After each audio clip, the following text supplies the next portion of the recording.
अगर तो आपने इटली स्टार्ट कर लिया है, आपके पास ऑफर लेटर भी है, ये राइट टाइम है इटली में अप्लाई करना छोड़ दें। मैक्सिमम आपके पास 7 दिन है अगर आप मज़ीद इटली में अप्लाई करना चाह रहे हैं।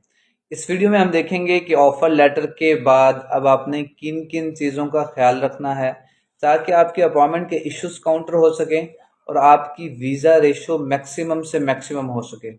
वीडियो को एंड तक लाजमी देखिएगा। कोई सवाल हो कमेंट में पूछ लें या व्हाट्सएप पे टीम को रीच आउट कर लें। हम आपको ऑफर लेटर के बाद वीज़ा प्रोसेसिंग में भी कंप्लीट असिस्टेंस प्रोवाइड कर रहे हैं। अगर आप हमारी सर्विसेज भी लेना चाहते हैं तब भी टीम को रीच आउट कर सकते हैं। लेकिन फिर भी कोई सवाल होगा कमेंट में पूछ लें या व्हाट्सएप पे टीम को रीच आउट कर लें। इटली में अभी आपके पास ऑफर लेटर आ गया है, अभी नेक्स्ट क्या क्या करना है। सबसे पहला स्टेप ये है कि अभी विद इन 2 to 3 वीक्स आपकी प्री इनरोलमेंट ओपन हो जाएगी। प्री इनरोलमेंट का जिसको नहीं पता मैं बता देता हूँ। प्री इनरोलमेंट का मतलब ये होता है कि जो आपके पास ऑफर लेटर है क्या वो अथेंटिक है। अथेंटिक है तो वो वेरिफिकेशन के बाद आपके मुल्क में इटालियन एम्बेसी उसमें पहुंच जाता है कि इस बच्चे का एडमिशन हो गया इस यूनिवर्सिटी में, अभी ये वीज़ा प्रोसेस के लिए गुड टू गो है। आपने क्या करना है, प्री इनरोलमेंट के लिए एक पोर्टल यूज़ होता है यूनिवर्स इटली के नाम से। उस पोर्टल पे जाना है, पोर्टल पे अपना ऑफर लेटर अपलोड करना है। ऑफर लेटर वो पोर्टल वेरीफाई करेगा उस यूनिवर्सिटी से जिस यूनिवर्सिटी से आपको ऑफर लेटर आया। वहां से वेरिफिकेशन के बाद कंफर्म करने के बाद वो इटालियन एम्बेसी में जो आपके मुल्क में है, पाकिस्तान के केस में इस्लामाबाद में है, वहां पे फॉरवर्ड कर देगा कि ये ऑफर लेटर जेन्युइन है, बच्चा पब्लिक यूनिवर्सिटी इटली में ऑफिशियली इनरोल हो चुका है एंड ही इज और she is good to go for visa process. सबसे पहला काम तो आपने ये कर लेना है। दूसरा काम ये कंफर्म करने के बाद ये प्रोसेस आपका लेता है 1 से 1.5 माह, कभी कभी 2 माह भी हो जाते हैं। दूसरा प्रोसेस, आपने अपॉइंटमेंट के लिए रेडी रहना है। अभी तक वैसे आपको बैंक स्टेटमेंट स्टार्ट कर देनी चाहिए थी, लेकिन अगर अभी भी नहीं की तो अप्रैल का महीना या मैक्सिमम मई का महीना लास्ट है, अपनी बैंक स्टेटमेंट स्टार्ट कर दें 3 मिलियन की। 3 मिलियन आपने अपने अकाउंट में डिपॉजिट करने हैं। कैसे करने हैं, कितने ट्रांजैक्शंस में करने हैं, ये केस टू केस वेरी करता है। इससे रिलेटेड भी अगर आप हमारा सेशन बुक कर सकते हैं जिसमें आपको बैंक स्टेटमेंट से रिलेटेड गाइडेंस दी जाएगी कि आपके केस में आपके केस को सुना जाएगा, बताया जाएगा कि आप इस तरह से बैंक स्टेटमेंट रख सकते हैं। आपने पहला स्टेप कर लिया, प्री एनरोलमेंट कंफर्म हो गई। दूसरा स्टेप कर लिया, बैंक स्टेटमेंट स्टार्ट कर दी। अब तीसरा स्टेप ये है कि अपॉइंटमेंट्स यूजुअली ओपन होती हैं जून के फर्स्ट वीक से लेकर 30 नवंबर तक। तकरीबन 6 माह का हमारे पास टाइम है, हमने इस दौरान अपॉइंटमेंट बुक करनी है।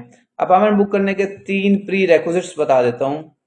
आपके पास इटली की ऑफिशियल यूनिवर्सिटी का ऑफर लेटर हो, आपकी प्री इनरोलमेंट समरी एम्बेसी में पहुंच चुकी हो और आपके पास एटलीस्ट 3 मंथ्स की बैंक स्टेटमेंट हो। ये 3 प्री रेक्विजिट्स आपने पूरे कर लिए तो समझें you are good to go for an appointment. Appointment के 3 तरीके होते हैं। पहला तरीका, एम्बेसी रेट पे जो 10,000 की आपको अपॉइंटमेंट मिल जाती है लेकिन हाईली कंपैटिटिव। उसके क्या क्या तरीके हैं, इसी चैनल पे हमारी ऑफिशियल वीडियो पड़ी है स्टडी इन इटली से रिलेटेड, उसको जाकर देख सकते हैं। और भी 2 तरीके हैं, उस वीडियो में आपको मिल जाएंगे, वीडियो में जाकर आप देख सकते हैं। अपॉइंटमेंट के लिए आपने रेडी रहना है, जून में अपॉइंटमेंट्स ओपन हो जाएंगी।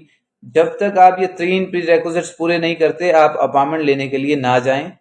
अगर आपको अपॉइंटमेंट मिल भी गई, इवेंचुअली वीजा रेशो कम हो जाएगी आपकी अगर इन तीनों में से एक भी प्री रेक्विजिट आपका पूरा नहीं हुआ। अब आपने प्री एनरोलमेंट भी कर ली, बैंक स्टेटमेंट भी स्टार्ट कर ली, अपॉइंटमेंट का टाइम भी आपको समझ में आ गया।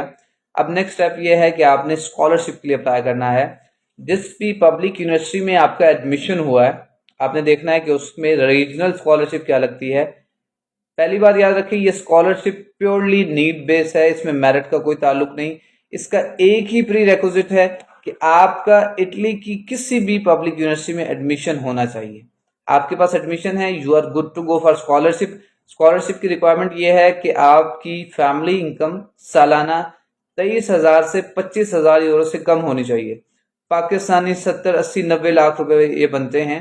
पाकिस्तान में तकरीबन तमाम लोगों की सालाना इनकम इससे कम ही होती है। तो ये एक प्रोसेस है इटली की स्कॉलरशिप पे अप्लाई करने का। उसके लिए डॉक्यूमेंट्स आपने जो तैयार करने हैं उसमें सबसे पहले FRC है, दूसरा आपने नो प्रॉपर्टी सर्टिफिकेट, तीसरा आपने लो इनकम सर्टिफिकेट बनवाना है FBR से। इसके बारे में भी डिटेल वीडियो पड़ी है। ये 3 डॉक्यूमेंट्स आपने तैयार कर लेने हैं, फिर आपने स्कॉलरशिप में अप्लाई कर देना है। उसके बाद आखिरी स्टेप आपका होगा कि जिस दिन आपकी अपॉइंटमेंट होगी, you are good to go for visa file submission. Visa documents क्या तैयार करने हैं, उसके लिए आप हमारी टीम की भी सर्विसेज ले सकते हैं, हमारे साथ प्राइवेट सेशन भी बुक कर सकते हैं, जिसमें आपको आपकी केस के अकॉर्डिंग बताया जाएगा कि आपने किस तरह से कितनी वीज़ा डॉक्यूमेंट्स प्रिपेयर करने हैं और उन्हें कहाँ कहाँ से टेस्ट करवाना है और ट्रांसलेट करवाना है। ये कंप्लीट गाइड थी एडमिशन के बाद, इटली की पब्लिक यूनिवर्सिटी में एडमिशन के बाद आपने नेक्स्ट क्या क्या करना है। फिर भी आपका कोई सवाल हो कमेंट में पूछ लें या व्हाट्सएप पे टीम को रीच आउट कर लें। आपके केस को भी डिस्कस किया जाएगा और आपको बताया जाएगा कि आपके लिए वे फॉरवर्ड क्या है।